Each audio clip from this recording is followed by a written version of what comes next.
আরাফ আর তানহা চলে যেতেই গালিব প্রিয়তার দিকে তাকিয়ে সৌজন্যমূলক হাসি উপহার দিয়ে প্রিয়তার থেকে অনুমতি নিয়ে চলে যায় নিজের গাড়ি আনতে। গাড়ি নিয়ে আসতেই প্রিয়তাকে উঠে বসার আদেশ দেয় গালিব। রাতের অন্ধকারকে ছাপিয়ে গালিবের গাড়িটা গন্তব্যের দিকে ছুটে যাচ্ছে। রাস্তাঘাট এখনও সজাগ, মানুষ পুরোদমে নিজেদের কার্যসিদ্ধি হাসিলের জন্য ছুটে বেড়াচ্ছে। প্রিয়তা গালিবের পাশের সিটেই চুপচাপ বসে আছে। উৎসুক মনোভাব তার, ইচ্ছে করছে চটপট করে কিছু বলে দিই, কিন্তু নিজের মুখে কুরুপ এঁটে বসে আছে সে। এখন কোনো বেহায়াপনা সে করবে না। আগে গালিব নিজে থেকে কিছু বলুক, তারপরে সে মুখ খুলবে। ড্রাইভিং সিটে বসা গালিব আর চোখে প্রিয়তার ছটপটে অবস্থা অবলোকন করছে, মিটমিটিয়ে হাসছেও মেয়েটার ছটপটানি দেখে। অনেকটা সময় গড়ানোর পরেও যখন প্রিয়তা নিজে থেকে কিছু বলল না, গালিব হতাশ হলো। বুক চিরে আসা দীর্ঘ শ্বাসটা গোপন করে নিজেকে স্বাভাবিক করলো। প্রিয়তার অ্যাটেনশন পাওয়ার জন্য মৃদু গলা খাকারি দিল, কাজও হলো এতে করে। প্রিয়তার বাহির থেকে নিজের নজর গালিবের ওপরে স্থির করলো। গালিব আলতো চোখে চাইলো একবার প্রিয়তার দিকে, সঙ্গে সঙ্গেই দুইজনের দৃষ্টি একত্রিত হলো। প্রিয়তা গালিবের ওই শান্ত দৃষ্টির মনোভাব বুঝতে পারল না, ওই চোখের ভাষা সে বোঝে না। গালিব নিজেকে ধাতস্থ করলো, কয়েকবার শুষ্ক ঢোকও গিলল, তারপর খুবই কমল নমনীয় স্বরে বলল, মাই টাইপ গার্ল, সেদিন কি যেন বলতে চাও বলেছিলে, কি বলবে? ঝটপট বলে ফেলো, আমি শুনছি। চিরচেনা সম্বোধনে কেঁপে উঠল প্রিয়তা, অমন গম্ভীরতাপূর্ণ শান্ত স্বরে। প্রিয়তার গায়ে কাঁটা দিয়ে উঠল তার। অজানা অচেনা এক অনুভূতি খেলে গেল দেহ মন হৃদয় জুড়ে। ইস, অনেকদিন পর লোকটার মুখে চিরচেনা সম্বোধন শুনতে পেল সে। প্রিয়তা বুঝতে পারল গালিব কি শুনতে চাচ্ছে, কিন্তু সে কিছুটা অভিমানী করেছে গালিবের সাথে। এমনিতেই মনে একজনকে নিয়ে এক আকাশ পরিমাণ অভিমান জমে আছে তার। তার মধ্যে গালিব আবার সেই অভিমান বাড়িয়ে দিয়েছে কয়েক গুণে। প্রিয়তা বুঝেই কয়েক পল চুপ রইল, অবুজের মতো নাক মুখ কুঁচকে কপালে ভাঁজ ফেলে বলল, কোন দিন আর কি কথা? আমি আসলে বুঝতে পারছি না। গালিব গাড়ির স্পিড আগেই কমিয়ে দিয়েছিল। প্রিয়তার মুখে এমন কথা শুনে সে হতভম্ব হয়ে গেল। মেয়েটা এভাবে পল্টি নিল, আর এই মেয়ে যে কী চিজ তার আগেই বোঝা উচিত ছিল। সে হতাশ শ্বাস ফেলে নিজেকে নিয়ন্ত্রণ করল। প্রিয়তার দিকে কঠোর দৃষ্টি নিক্ষেপ করে গমগমের স্বরে বলল, দেখো, এই মুহূর্তে ভাব দেখিও না। আমি উষার থেকে জেনেছি যে খুবই গুরুত্বপূর্ণ কিছু কথা তুমি জানতে চাও আমার থেকে, বা বলতে চাও। এখন সুযোগ দিচ্ছি, বাট আই সোয়ার, যদি আমার মেলিগো হার্ট করে ফেলো, দ্বিতীয়বার কিন্তু আমি সেই সুযোগ কখনোই দিব না। And now decision is yours. Priyota কিছুটা মিইয়ে গেল গালিবের এমন শক্তপোক্ত কথায়। পেটের ভেতর গুড়গুড়ো করছে কথাগুলো না জানতে পেরে। এইসবের মধ্যে প্রিয়তা কিছুটা অপমানিত বোধ করলো গালিবের এহেন আচরণে। গালিব এখনও তাকিয়ে আছে প্রিয়তার থমথমে মুখশ্রীতে। গালিবকে এভাবে তাকিয়ে থাকতে দেখে প্রিয়তা দুশ্চিন্তায় পড়ে গেল। আমতামতা করে বলল, সামনে তাকান প্লিজ, নয়তো যে কোনো মুহূর্তে অ্যাক্সিডেন্ট হতে পারে। আমার নিজের ওপরে বিশ্বাস এবং কন্ট্রোল দুইটাই আছে। প্রিয়তার থমথমে মুখশ্রী আরও থমথমে হয়ে যায়। এমন একটা কথার বিপরীতে যে এমন অ্যান্সার করবে তা সে মোটেও আশা করেনি। না মানে, আমার আনইজি ফিল হচ্ছে তো। অ্যানিওয়ে, বলবে নাকি? প্রিয়তা কিছুক্ষণ চুপ রইল গালিবের এমন ভাবলেসিন জবাবে। সাত পাঁচ না ভেবে নিজের জিভ দিয়ে শুষ্ক ঠোঁট জোড়া ভিজিয়ে নেয়। সময় নিয়ে বলে, আপনি সেদিন শপিং মলে। গালিব ভুরু কুঁচকে তাকায় প্রিয়তার দিকে। সুযোগ বুঝে ফাঁকা আর জনমানবহীন জায়গা থেকে গাড়ি থামায়। শপিং মলে কি? এ কি, আপনি গাড়ি থামালেন কেন? দেখো, এই মুহূর্তে আমি আমার সম্পূর্ণ কনসার্ন তোমার দিকে দিতে চাচ্ছি। ভয় পাবে না, আমি বাঘ বা ভাল্লুক নয়। রিল্যাক্স, ধীরে ধীরে বলো, বিনা সংকোচে বলো, আমি শুনছি। প্রিয়তা গালিবের কথায় ভরসা পেল। অজানা কারণে কোনো ভয় ভীতি মনে কাজ করলো না। আচ্ছা, সেদিন যে আপনি আমাকে বললেন আমাকে দেখতে দেবদাস লাগছে, সাথে সাথে এইও বললেন দেবদাসের চন্দ্রমুখীর মতো লাগছে, এটা কেন বলেছিলেন? গালিব সিটে হেলান দিয়ে প্রিয়তার দিকে ঘুরে কিছুটা বাঁকা হয়ে বসে খুব মনোযোগ দিয়ে শুনছে সে। প্রিয়তা নিজেও অস্বস্তিতে ভুগছে ওর অমন চাহনিয়ার আচরণে। সে কপাল কুঁচকে গম্ভীর স্বরে বলল, মানে কি? তোমাকে দেখতে অমন উদাস লাগছিল তাই বলেছিলাম। তুমি যে মাইন্ড করবে তা তো জানতাম না। আর মিস, তুমি নিজেও কিন্তু আমাকে অনেক উল্টোপাল্টা কথা শুনিয়েছ। I am sorry, I am really sorry. প্রিয়তার এমন অনুশোচনা দেখে কিছুটা অবাকই হয় গালিব। অগ্নিরূপে যাকে সবসময় দেখে সে এমন মিইয়ে গেল কি করে? গালিবের ভাবনার মাঝে প্রিয়তা ফের বলে, আপনি সত্যি এর জন্য ওই কথাটা বলেছিলেন? এর পেছনে কি আর কোনো রিজন নেই? গালিবের কপালের ভাঁজ আরও গাঢ় স্পষ্ট হয়, দৃষ্টি তীক্ষ্ণ হয়। সে ঠিক বুঝতে পারছে নিশ্চয়ই কোনো ঘাপলা আছে এর মাঝে। আর কি রিজন থাকবে? তুমি একজ্যাক্ট কি শুনতে চাচ্ছ বলো তো? প্রিয়তা আর কোনো ন্যাকামি করলো না। এই অনলে আর কয়দিন পূর্বে সে, যদি গালিব সত্যি স্বচ্ছ হয় তাহলে তো ভালোই, আর না হলেও সমস্যা নেই, মনের খচখচানি তো দূর হবে। সেই ভাবনা থেকেই প্রিয়তা বলে, দেখুন আমি একজন ওয়ান সাইডেড লাভার। তার নাম স্বচ্ছ। কিছু কারণবশত তাকে আমি দেবদাস ডাকতাম এবং ভাগ্যের ফেরে নিজেকে চন্দ্রমুখীর মতো রোল পেতে হয়েছে। তাই এসব নিয়ে দুজনের মধ্যে অনেক ঝামেলা চলতো। আর যেহেতু আমাদের পরিচয়টা অনলাইন ভিত্তিক ছিল, আবার প্রায় 4 বছরের পরিচয়, আর আমি তাকে দেখিনি। দেখা বলতে বার কয়েক ছবি দেখেছি মেসেঞ্জারে, কিন্তু আমি শিওর না ওইটাই সে। আর ও নিজেও আমাকে দেখেনি। প্রিয়তা এক নাগাড়ে কথাগুলো শেষ করে চাইলো গালিবের চোখের দিকে। প্রিয়তা অনুভব করলো গালিবের দৃষ্টি আগের মতো আর শান্ত নেই, আহ্লাদ নেই, কেমন কঠোর হয়ে গেল। মুখশ্রী জুড়ে নারাজি বিদ্যমান। গালিব ভাবলেশীনভাবে তাকিয়ে তার বুকের বাম পাশটা মুচড়ে উঠল। কি হয়তো তার প্রাণনাশিনীর মনে অন্য কারো বসবাস, এটা সে মেনে নিবে কি করে? উষার দিকে নজর রাখতে রাখতে কখন যে এই মেয়েটার প্রতি তার মন বসে গেছে সেটা তো সে নিজেও টের পায়নি। মনটা রীতিমতো জ্বলছে তার। দীর্ঘ 2.5 বছর যাবৎ এই দাবানলে জ্বলছে সে। তবে তার থেকেও তো বেশি কষ্ট পাচ্ছে এই মেয়েটা। সে কঠোর মুখশ্রী নিয়েই বলল, ডোন্ট মাইন্ড প্রিয়, তুমি কি কোনোভাবে আমাকে স্বচ্ছ ভেবেছিলে? I am extremely sorry, but আমি তোমার স্বচ্ছ নয়, and I want to know about him. আমি কি তোমার থেকে তোমাদের ব্যাপারে সব কিছু জানতে পারি? অমন আদুরে আবদার রিজেক্ট করতে ইচ্ছে করলো না প্রিয়তার। সে ধীরে সুস্থে শুরু থেকে সব কিছু খুলে বলল। প্রিয়সীর ছলছল নেত্র তার বুকটা পুড়িয়ে দিচ্ছে, তবুও সে ধৈর্য ধরে শুনল সবটা। প্রায় মিনিট 5 মতো পুরো গাড়ি জুড়ে নিস্তব্ধতা বিরাজমান। গালিব নিজেকে ধাতস্থ করে বলল, দেখো, ভালোবাসাটা একটা পবিত্র অনুভূতি। তবে এই পবিত্র অনুভূতি নিয়ে তোমার মনে কখনো একরাশ ঘৃণা জন্ম নিবে, তো কখনো একরাশ মুগ্ধতা জন্ম নিবে। Depend on your choice. যদি তুমি ভুল কাউকে ভালোবাসো তাহলে তো ভুগতেই হবে। নাহিদ আঙ্কেলকে দেখলে না? একটা ভুল সিদ্ধান্তের জন্য পুরো পরিবার সাফার করছে। আর আমি বলবো, তোমার এই অনুভূতিটা ভালোবাসা না, মায়া। জাস্ট তুমি একটা মানুষের সাথে কথা বলেছ, তোমার কাছে আদার্স কোনো চয়েস ছিল না, আর সেই সুযোগটাই ব্ল্যাডি বিচ নিয়েছে। আমি আসলে বুঝি না তোমরা মেয়েরা এত মাথা মোটা কেন। ফাই, যেখানে তুমি জানো সে এমন, সেখানে কিভাবে তার মায়ায় জড়ালে? মাথায় এটা কিভাবে ঢুকলো যে 2 দিনের পরিচয়ে সে নিজেকে শুধরে নিয়েছে? কথাটা শেষ করে থামে গালিব। প্রিয়তাও তার দিকে তাকিয়ে সে একটা তপ্ত নিঃশ্বাস ফেলে আবার বলে, তোমার দিক থেকে অনুভূতিটা ছিল একদম স্বচ্ছ। একটা মানুষ তার প্রিয় মানুষকে কতটা চাইলে সে প্রতিটা মোনাজাতে তাকে রাখে, আল্লাহর কাছে ভিক্ষা চায়। I just impressed.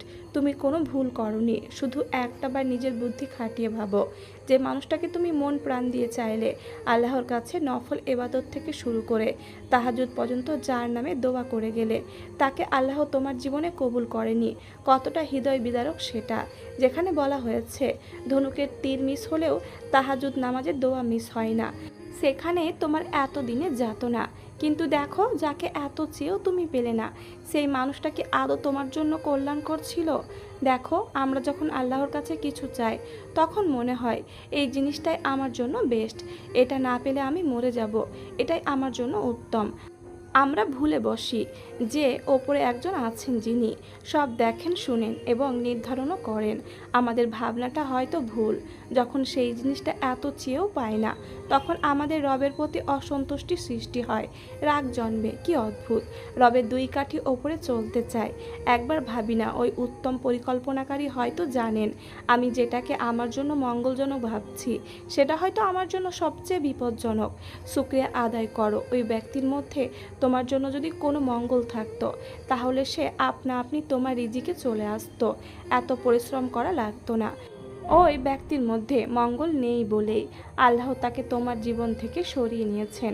মানো তো যে আল্লাহ উত্তম পরিকল্পনাকারী। তিনি যা করেন বান্দার মঙ্গলের জন্যই করেন। আর ভেবো না তোমার এত এত দোয়া বিফলে গেছে। দোয়া কোনোদিন বিফলে যায় না। একমাত্র দোয়াই মানুষের ভাগ্য পরিবর্তন করতে পারে। এই দোয়াগুলো আগামীতে তোমার রহমত হবে। প্রিয়তা খুব মন দিয়ে শুনেছে গালিবের প্রতিটা কথা। সত্যিই কি চমৎকার ভাবনা! সে তো এমন করে কখনো ভাবেনি। যদি সত্যিই সে তার জন্য কল্যাণকর হতো, তাহলে এত চাওয়ার পরে অবশ্যই আল্লাহ তাআলা তাকে তার ভাগ্যে কবুল করে নিত। এর মাঝেই গালিব ফের বলে, আজকে যদি তুমি ওকে পেয়েই যেতে, এতে করে কি হতো? নাহিদ আঙ্কেলকে দেখলে না? আল্লাহ না করুক, যাকে এত চেয়েও, যার মনে তোমার জন্য এক ফোঁটা মায়া জন্ম নেয়নি, সে শুধু নিজের স্বার্থের জন্যই বিয়ে করলো, এতে করে কি হতো? পরিণতি ভয়ঙ্করই হতো। আমাদের চোখের সামনে সবচেয়ে বড় উদাহরণ নাহিদ আঙ্কেল। আর শোনো, ভালোবাসা ভুল নয়। আমি বলবো না তাকে ভুলে যাও, শুধু নিজেকে আরেকবার সুযোগ দাও। তোমার অনুভূতি সত্য, তুমি যদি তাকে ভুলতে না চাও, ভুলো না। তার জায়গায় তাকেই রাখো, দ্বিতীয় কাউকে সুযোগ দাও। কারো ভালোবাসায় নিজেকে সিক্ত করার সুযোগ দাও, আর সেটা অবশ্যই হালালভাবে। এইসব প্রেম ভালোবাসা হারাম। হারামে আরাম নেই, বরং তুমি যা করেছো সেটা পাপ।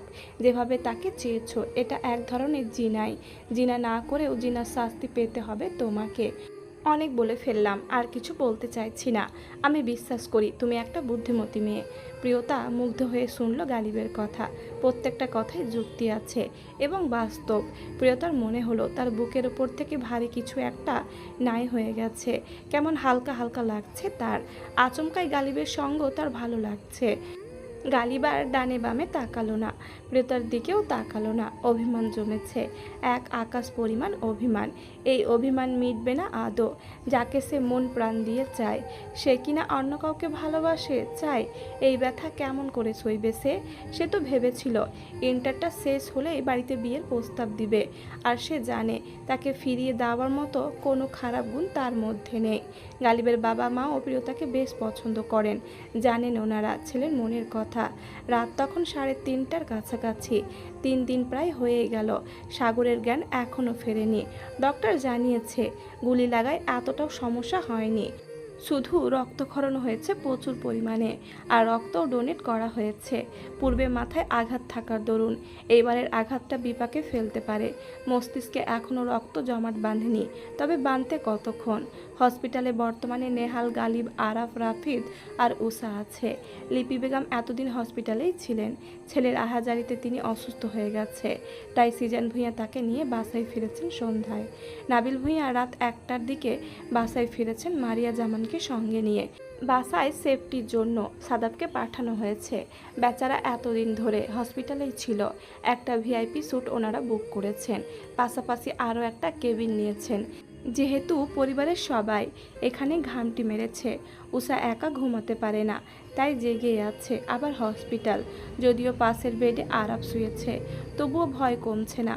আরাফও ঘুমায়নি, আর এত দুশ্চিন্তায় কি ঘুম হয়? ঘড়িতে তখন 3:51। নেহাল কোত্থেকে দৌড়ে আসে।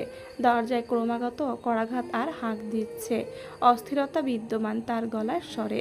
উষা আরাফ দুজনেই হুড়মুড়িয়ে ওঠে। অজানা ভয় আতঙ্কে চোখ মুখ অন্ধকার হয়ে আসছে।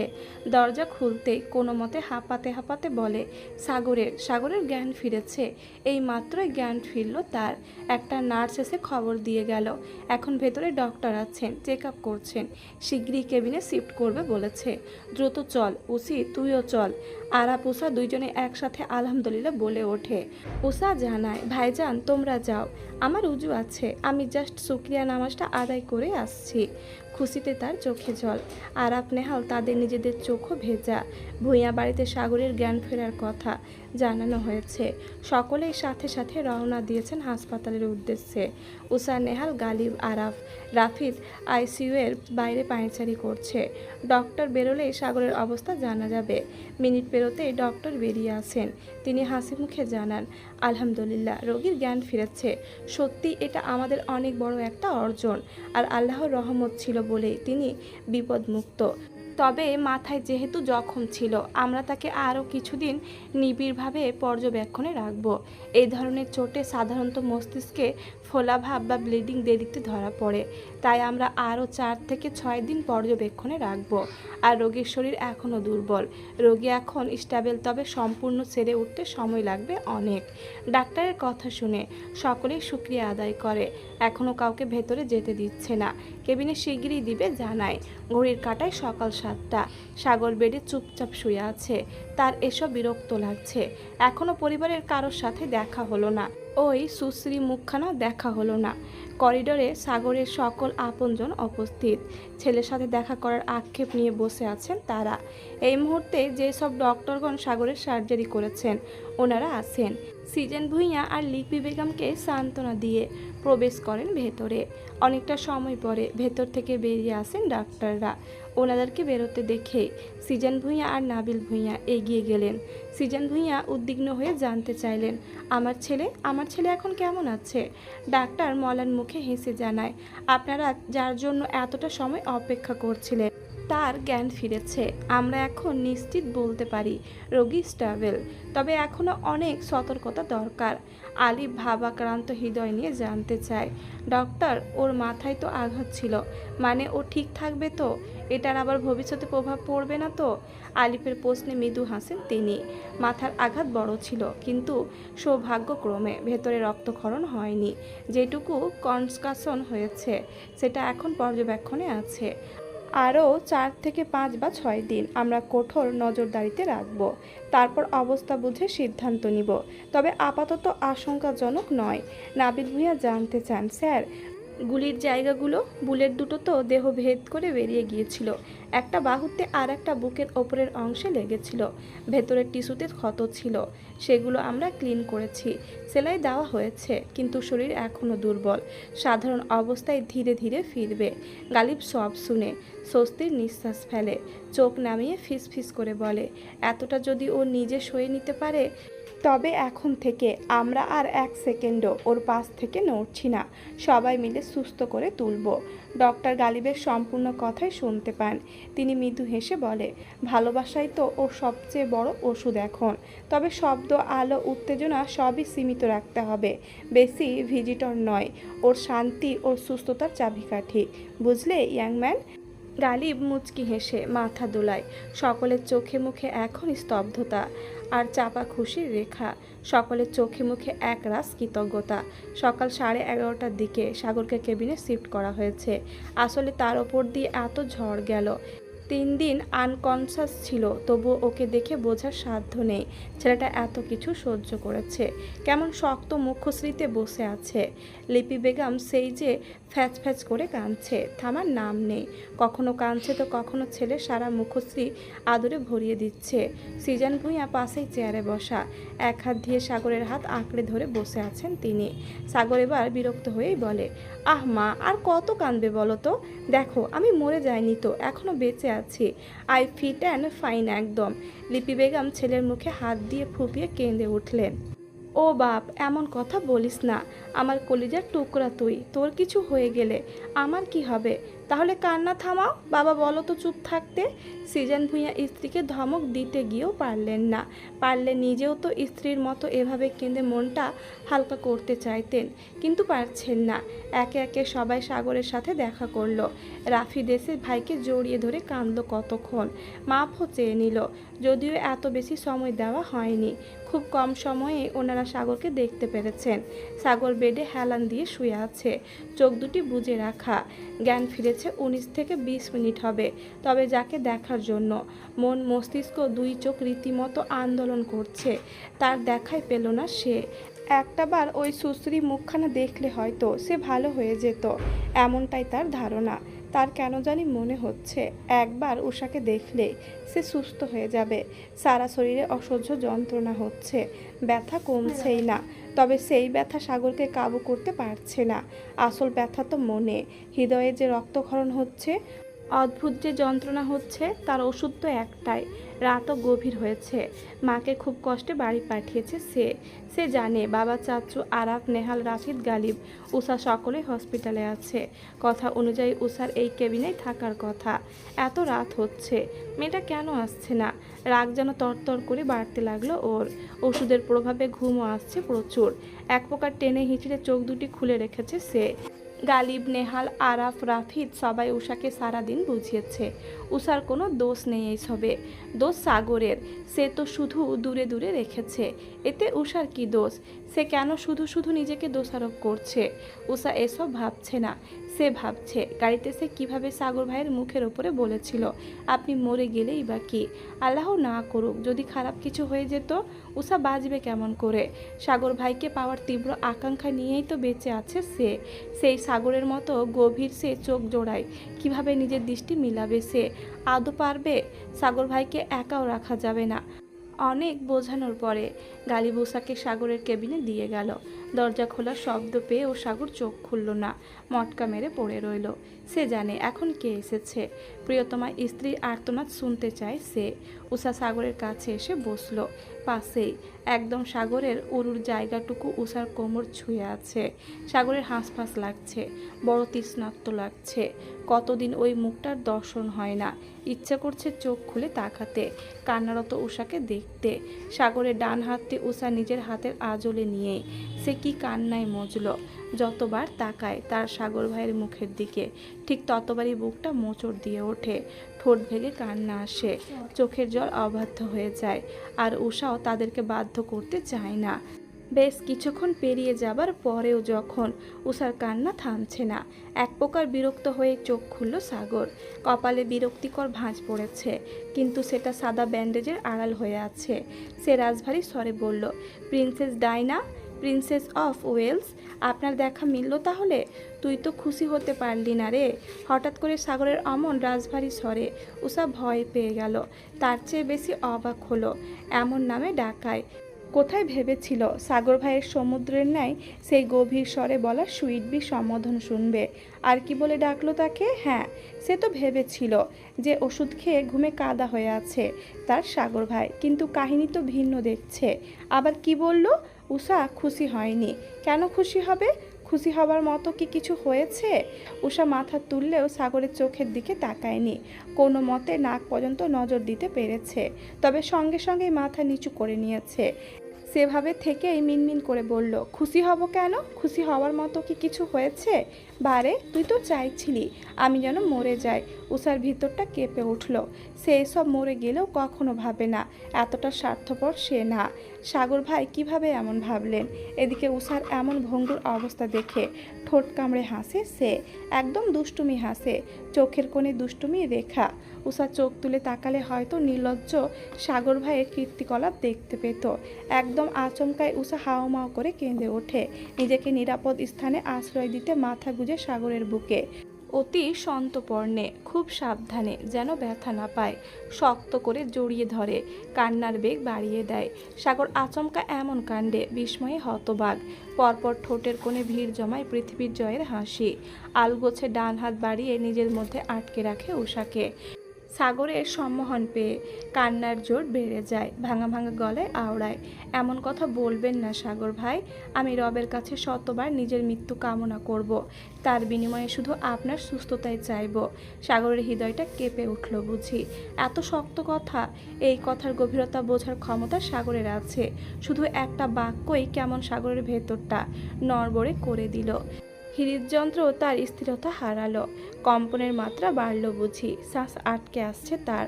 সাগর ধীর এবং শান্ত, শীতল অথচ গভীর স্বরে বলল, এমন কথা বলে না সুইটবি। তুই বেঁচে থাকলেই আমি বেঁচে থাকবো। তোর মাঝে আমার প্রাণ ভোমরা, তোর মাঝেই আমার অস্তিত্ব, তোর মাঝেই আমি বেঁচে আছি। সাগরের অমন আদুরে ডাকে আর আদুরে কথায় উষা আরও অস্থির হয়ে উঠল, কান্নার জোর বাড়ল। নিজেকে শক্ত করে সাগরের বুকে পড়ে আছে। সাগরের কষ্ট হচ্ছে এভাবে বসে থাকতে, কোমরে ব্যথা অনুভব হচ্ছে, বুকেও যন্ত্রণা হচ্ছে প্রচণ্ড, কিন্তু প্রিয়তমার উষ্ণ আর নরম শরীরে স্পর্শ পাওয়া থেকে নিজেকে আটকাতে পারছে না। এই মোহনীয় ঘ্রাণ তাকে অদ্ভুতভাবে টানে। বিড়বিড় করে বলল, তুই কাঁদতে থাক, আমি আছি তোকে সামলাতে, কিন্তু এর বদলে আমার কিছু চাই সুইট বি। উষা সেভাবেই থাকে কিছুক্ষণ, তারপর সাগরের বাঁধনে থেকে মাথা তুলে তাকায়।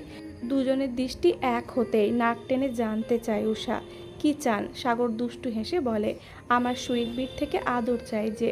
উষা লজ্জায় মাথা নিচু করে রাখে, হাতের উল্টো পৃষ্ঠ দিয়ে নাক মুছতে মুছতে বলে, আপনি এখন অসুস্থ সাগর ভাই। তো অসুস্থ বলেই তো বেশি বেশি আদর করবি। তুই নিজে থেকে না দিলে আমি কিন্তু নিজে এগিয়ে আসব, তখন কিন্তু 1 ইঞ্চিও ছাড় দিব না। উষার কথা বাড়ায় না, মানুষটা অসুস্থ, যেটা করলে শান্তি পাবে সেটা করাই উত্তম। উষা সোজা হয়ে বসল, নিজের 2 হাত সাগরের গাল চেপে ধরল, মুখ বাড়িয়ে উষ্ণ ঠোঁটে স্পর্শ দিল সাগরের কপালে, 2 চোখের পাতায়, নাকের ডগায়, 2 গালে, থুতনিতে, নীল তিলের ওপরে। সাগর চোখ বন্ধ করে অনুভব করল প্রেয়সীর কমল আদরটুকু। সে সেভাবেই চোখ বন্ধ করে রাখল, অপেক্ষা করল পরবর্তী স্টেপের। উষাও কতক্ষণ তাকিয়ে রইল সাগরের মুখ পানে। যদিও লজ্জা লাগছে, তবে নিজেকে এই কাজ করা থেকে বিরত রাখতে পারছে না। মিনিট পেরোনোর পরেও যখন আকাঙ্ক্ষিত স্পর্শ পেল না সাগর, বিরক্ত নিয়ে চোখ খুলতে যাচ্ছিল সে, ঠিক তখনই নিজের উষ্ঠে উষ্ণ স্পর্শ অনুভব করে সে।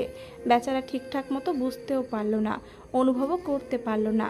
তার আগেই বুঝতে পারল উষা নিজেকে ছাড়িয়ে নিচ্ছে, কিন্তু সেই সুযোগ সাগর দিল না। ডান হাতে কোমর চেপে ধরল শক্ত করে, নিজের বুকের সাথে মিশিয়ে নিল নিবিড়ভাবে। অধৈর্যের মতো চেপে ধরল উষার নরম উষ্ঠজোড়া।